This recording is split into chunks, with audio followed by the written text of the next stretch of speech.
Sentyabrın 27'si ölkəmizdə Anım Günü kimi qeyd olunacaq. Prezident İlham Əliyevin 2 dekabr 2020-ci il sərəncamına əsasən Vətən müharibəsində qəhrəmancasına döyüşmüş, ölkəmizin ərazi bütövlüyü yolunda canlarını fəda etmiş əskər və zabitlərimizə, bütün şəhidlərimizə dərin ehtiram əlaməti olaraq hər il sentyabrın 27'si Azərbaycanda Anım Günü kimi qeyd ediləcək. Bununla əlaqədar bir sıra tədbirlərin keçirilməsi nəzərdə tutulur. Dini məbədlərdə şəhidlərimizin ruhlarına dualar oxunacaq. Günorta saat 12'də ölkə ərazisində şəhidlərin əziz xatirəsi bir dəqiqəlik sükutla yad ediləcək.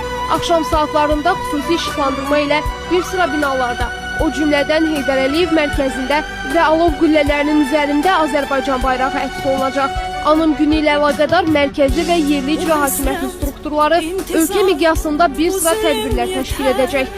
Eləcə də ölkəmizin xaricində anım mərasimləri keçiriləcək.